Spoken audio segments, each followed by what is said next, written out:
Yang pertama adalah kita perlu untuk memperkuat akidah kita, iman kita. Dalam arti al-imanu tasdiqun bil qalbi wa taqrirun bil lisani wa amal bil arkan. Keyakinan yang menghujam dalam hati kita. Ada yang Allah Subhanahu wa taala, kemudian kita ikrarkan dengan lisan, kita buktikan dengan amal perbuatan. Yang pertama. Yang kedua, yakni ibadah kita. Marilah ibadah.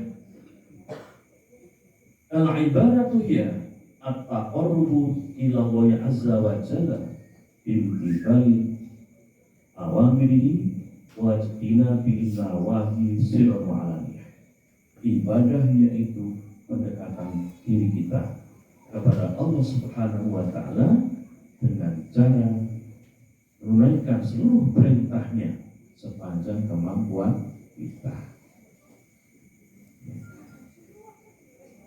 Sholat gak mau berdiri sambil duduk.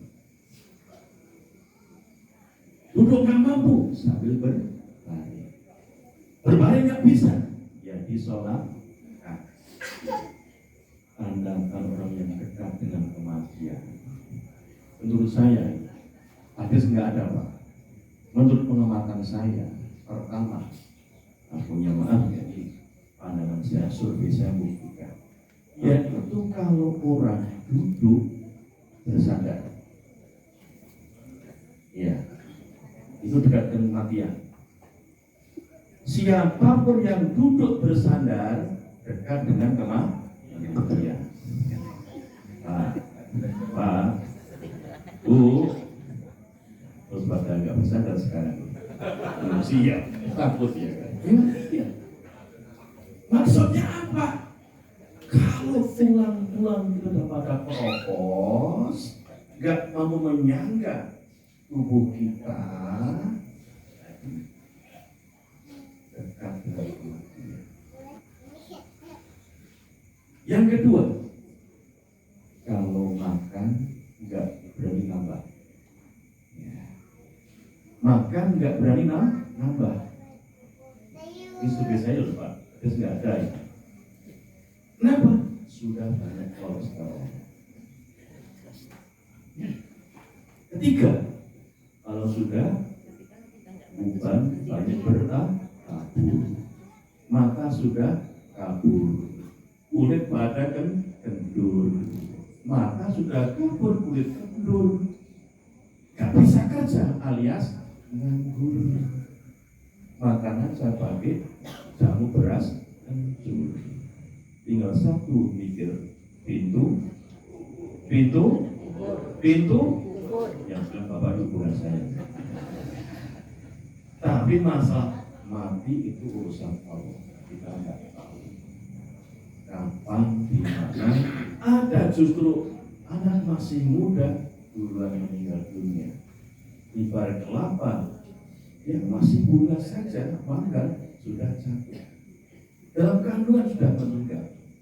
Sedangkan kelapa sudah tua, kering, kerontang, masih bertahan darah, nggak sampai jatuh. Ini Allah yang mengerti masalah kematian. Namun yang mempersiapkan adalah akidah kita perkuat, ibadah kita yang semangat, akhlak pun kita usahakan yang mulia, akhlakul karim.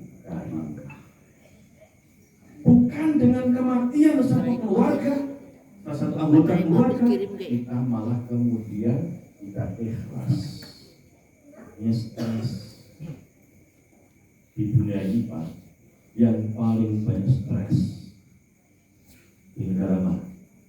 Negara Siprus Utara.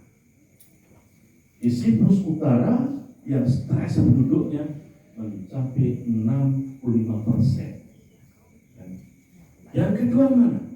Yaitu Israel. Walaupun tukang ngebom Palestina, justru masyarakatnya malah stres. Karena nggak semua penduduk Israel menerima kalau negaranya ngebom Palestina. Stres masyarakat. Yang ketiga mana urutannya? Yaitu Indonesia. Yang keempat mana? Yaitu Mesir. Indonesia 59%, Israel 62%. Berikutnya Tanzania, Yunani, seperti Palestina, bukan belakang. Kenapa? Walaupun banyak yang meninggal oleh sikap militer, anak yang meninggal di bawah Israel syahid.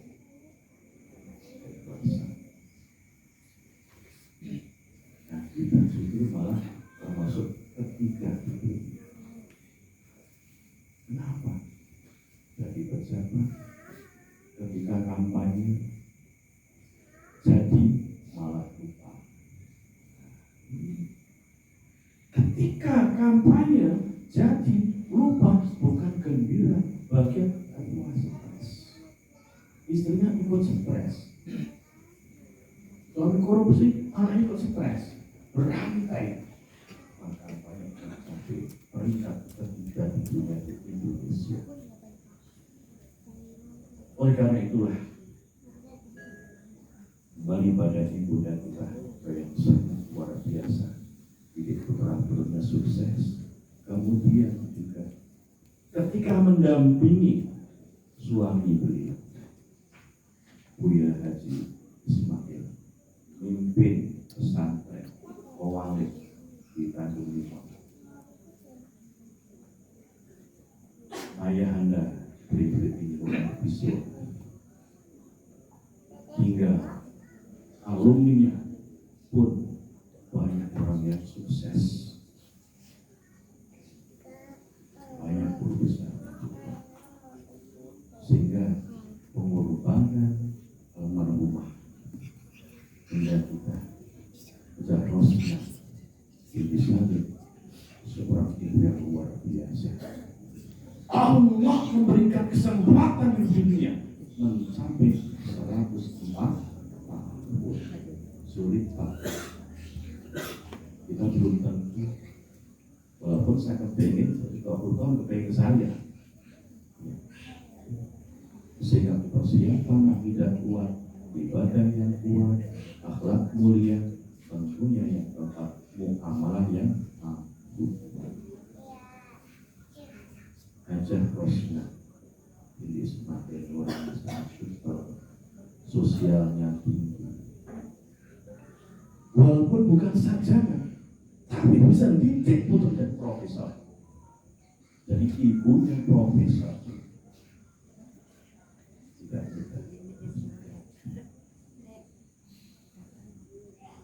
Karena itulah 4 hal inilah mengantarkan kita masuk surga. Semoga Hajah Rosna disalin surga Allah Subhanahu wa Ta'ala. Amin ya Rabbal. Bapak Ibu ingin masuk surga tidak? Ingin tidak Pak? Bu? Bila ingin surga Allah, bila ingin surga Allah, luruskan akidah. Demikian juga selalu rajin beribadah. Bila ingin surga Allah, berakhlaklah karimah. Demikian juga selalu anggun bermuamalah. Seperti yang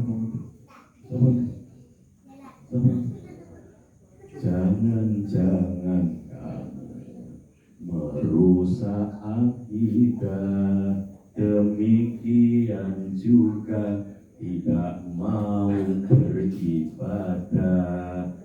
Jangan kamu berakhlak sayyi'ah. Demikian juga tidak anggun bermuamalah. bila ingin surga Allah.